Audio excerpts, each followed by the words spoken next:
Supermac was the subject of a cartoon, Introducing Supermac, by Vicky, in the Evening Standard in London, England, on 6 November 1958, with its rather dismissive caption, "How to try to continue to be top without actually having been there." This depicted Harold Macmillan, who was British Prime Minister, in the guise of the comic book hero Superman. The cartoon was signed Vicky, with apologies to Stephen Potter, an acknowledgement of the full title of Potter's book of 1958, Supermanship, or How to Continue to Stay Top Without Actually Falling Apart. The Supermac image. The figure quickly became a staple of Vicky's output, and Supermac was widely and enduringly applied as a nickname for Macmillan. Though initially an ironic coinage, it soon rebounded to Macmillan's advantage, becoming an integral part of his image. Dr. Thorpe's biography of Macmillan was entitled Supermac, The Life of Harold Macmillan. In a subsequent cartoon, a cinema named The Tories was portrayed with posters proclaiming, "Supermac, he's terrific, he's stupendous."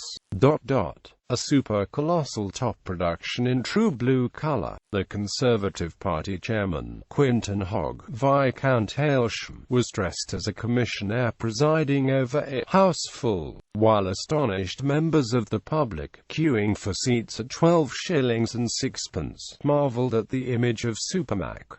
Heyday of Supermac. Late 1950s. The creation of Supermac reflected an age in which, following the austerity of the post-Second World War period and the debacle of the Suez Crisis of 1956, Britain was enjoying increasing prosperity and a general upturn in the national mood. This feeling was widely regarded as having been typified by Macmillan's assertion in July 1957 that most of our people have never had it so good, though some, particularly in retrospect, saw this as a complacent and materialistic observation, maybe unaware that Macmillan had added the warning that what is beginning to worry some of us is it too good to last?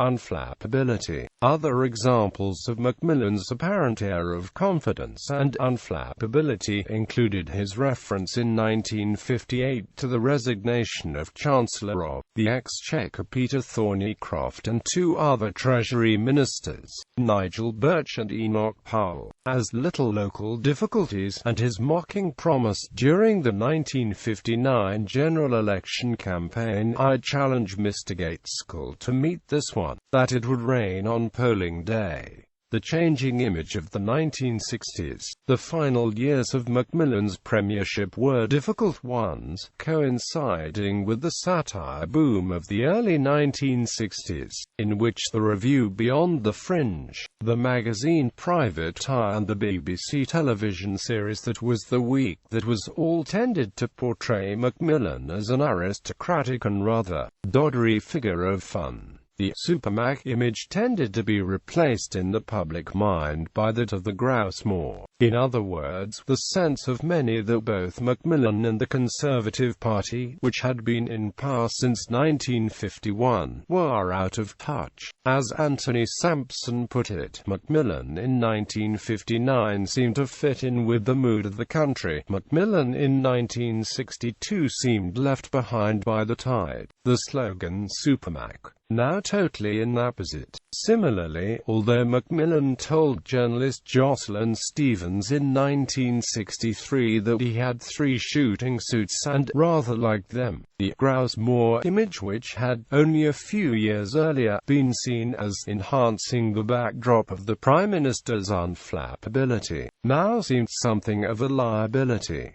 We've never had it so often. In 1963, after the government had withstood the Profumo affair, with its succession of allegations relating mostly to sex, Macmillan resigned on grounds of ill health. Arguably the best-remembered cartoon of that year was Trog's In Private Eye, showing Macmillan walking away with a ladder and a tin of paint from a wall on which had been emblazoned the words, "We've never had it so often." The appointment of the 14th Earl of Home as Macmillan's successor served to perpetuate the Growsmore image, although Home responded to jibes about his background by referring to Labour opposition leader Harold Wilson as the 14th Mr. Wilson. In the event, Sir Alec Douglas Home, as he became after disclaiming his peerage, lost the 1964 general election by a very small margin. Renaissance of the 1980s. Earl Supermac